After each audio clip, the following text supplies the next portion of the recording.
Για χαρά σου. Σήμερα, μιας και είναι καινούργιο το κανάλι, θα μιλήσουμε για την Αποκάλυψη του Αγίου Ιωάννη.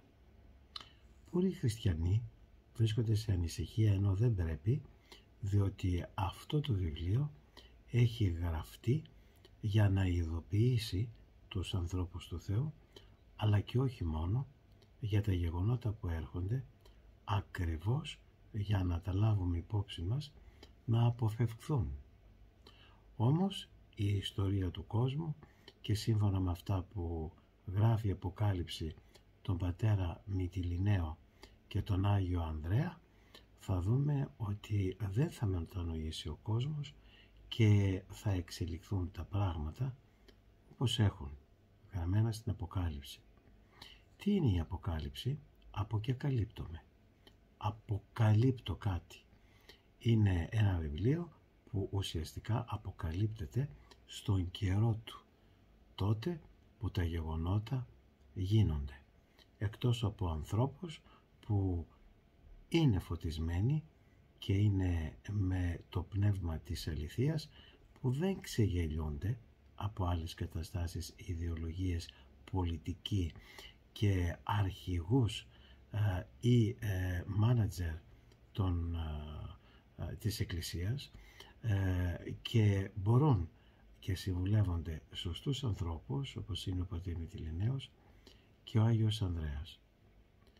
Έτσι λοιπόν η Αποκάλυψη είναι η ιστορία, η παγκόσμια ιστορία, η ιστορία του κόσμου, γραμμένη σε ένα βιβλίο που, για να το καταλάβει κανείς, πρέπει πρώτα να ξέρει την εκκλησιαστική γλώσσα, τον κώδικα, τον συμβολισμό μέσα στο ναό, για να μπορέσει να αντιλαμβάνεται σιγά σιγά το λεξιλόγιο, γιατί ο Άγιος Ιωάννης βλέπει οράματα, βλέπει εικόνες, και υπάρχουν οι Άγιοι οι οποίοι έχουν και το προορατικό χάρισμα, έχουν την χάρη δηλαδή, για να μπορούν να μας εξηγούν και να μας αναλύουν αυτά τα γεγονότα τα οποία γίνονται.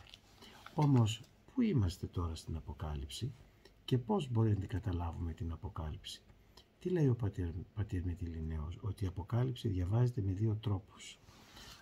Υπάρχει η ανάγνωση, η κυκλική, γεγονότα δηλαδή που επαναλαμβάνονται στην ιστορία του κόσμου, και η ευθύγραμμη ανάγνωση από γεγονότα και καταστάσεις που δεν επαναλαμβάνονται και περνούν και τα βλέπουμε μία φορά. Εμείς θα πάμε στο κεφάλαιο Σίγμα Ταυ, στο έκτο δηλαδή, το άνοιγμα των 6 σφραγίδων. Τι είναι οι σφραγίδες? Είναι γεγονότα και συγκεκριμένα τιμωρίες για τις αμαρτίες των ανθρώπων. Τι σημαίνει τιμωρία? Είναι τιμή της μορίας. Τιμή δηλαδή, αξία της ανοησίας. Και τι είναι αμαρτία? Αμαρτία στην ορθόδοξη χριστιανική πίστη, θεολογία και ορθόδοξη χριστιανική ψυχοθεραπεία είναι ο χωρισμός από τον εαυτό μου, που συνεπάγεται ο χωρισμός από τη συνείδησή μου, που συνεπάγεται ο χωρισμός με τον Θεό. Γιατί σύμφωνα με τους πατέρες, ο Θεός και το κάτωπτρο του Θεού είναι η συνείδησή μας. Έχουμε λοιπόν το άνοιγμα των 6 σφραγίδων. Ας δούμε τι ακριβώς συμβαίνει εδώ, γιατί η πρώτη σφραγίδα, ο πρώτος ύπος θα βγει σε λίγο. Οι υπόλοιποι όμως είναι ήδη έξω εδώ και πάρα πολύ καιρό και βγήκαν παγανιά. Τι λέει όμως για την πρώτη σφραγίδα? Η πρώτη σφραγίδα έχει ως εξής: «Και είδον ότι ήνιξε το αρνίον μίαν εκ των 7 σφραγίδων, και ήκουσα ενός εκ των 4 ζώων λέγοντος ως φωνή βροντός έρχο. Και είδον και ειδού ύπος λευκός, και ο καθήμενος επ' αυτόν έχουν τόξον, και εδόθη αυτό στέφανος, και εξήλθεν εικόν, και είναι νικήσει».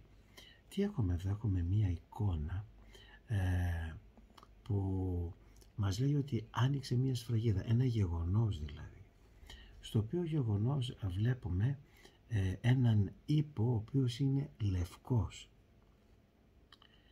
και αυτός που κάθεται πάνω στον ύπο έχει τόξο, και δόθη, λέει, σε αυτό στέφανος και εξήλθε νικόν ή να νικήσει.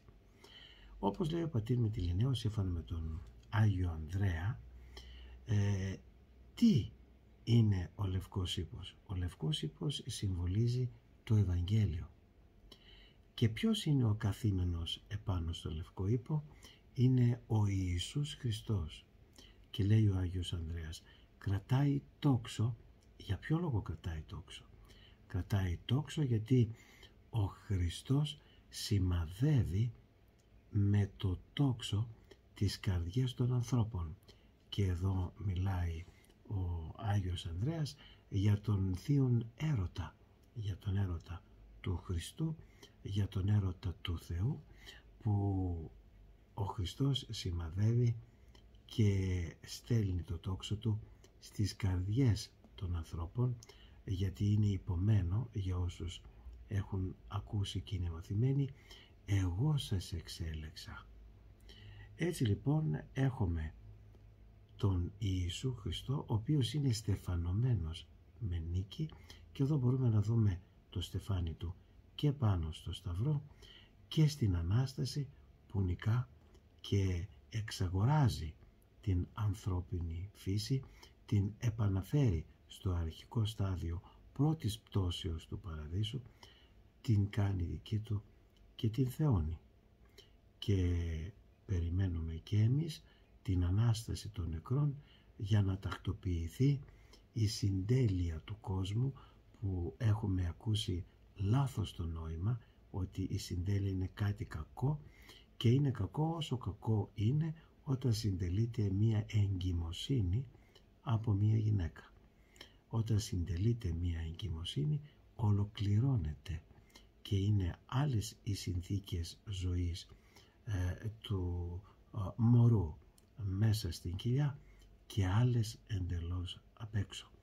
Έτσι λοιπόν περιμένουμε και εμείς να έρθει η συντέλεια του κόσμου για να αναστηθούμε και να κλωνοποιηθούμε, ας μου συγχωρεθεί να χρησιμοποιήσω μία καινούρια λέξη, μία μοντέρνα μάλλον λέξη, και όπως λένε και οι πατέρες, να βγούμε όπως η Εύα από το στήθος του Αδάμ, να πάθουμε δηλαδή ένα είδος κλωνοποίησης και να πάρουμε το θεωμένο σώμα του Ιησού Χριστού και να γίνουμε κατά χάριν θεοί.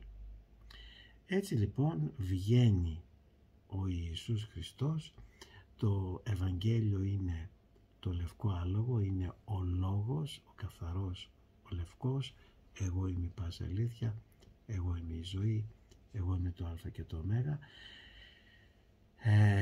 και εξήλθεν νικόν ή να νικήσει.